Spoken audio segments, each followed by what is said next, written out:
A warm welcome to the 29th session in the second module of the course Signals and Systems. We will now build on the example that we had in the previous session. Build as in derive properties of the Fourier transform, beginning with that example. So, what we mean by properties of the Fourier transform is when we change the signal in some way, or when we bring signals together, what happens to the corresponding Fourier transforms? Well, the first property that the Fourier transform has is what is called linearity. Let us understand this property. So, if H1t has the Fourier, now we are going to use a symbol to denote Fourier transformation.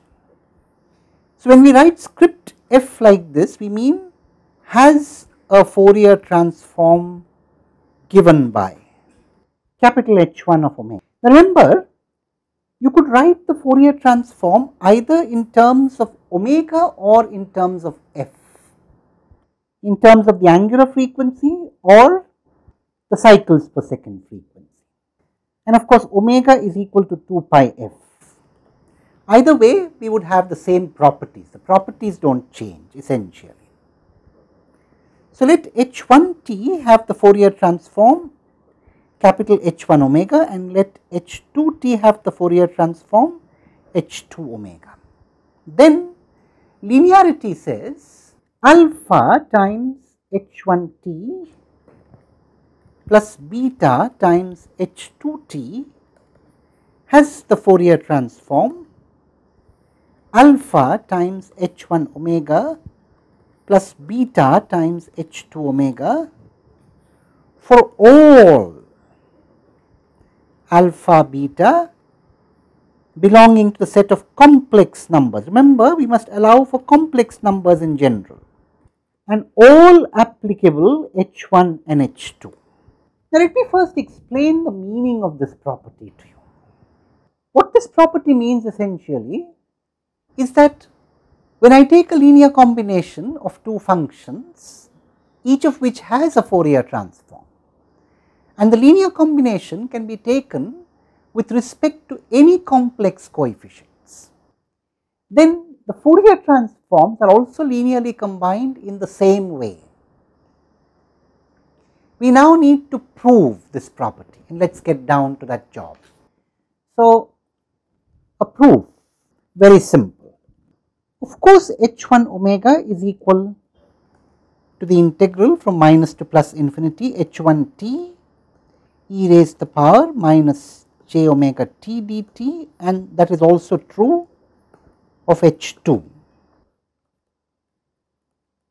Now, we multiply the first equation by alpha and the second one by beta and add these, and that gives us the property. Of course, when we add it, we will get alpha times H1 omega plus beta times H2 omega is integral from minus to plus infinity. Remember, you can take the constants inside and combine them, and this essentially proves the property, because as you see, the Fourier transform of alpha times H1t plus beta times H2t is indeed equal to the same linear combination of H1 omega and H2 omega. A very simple proof.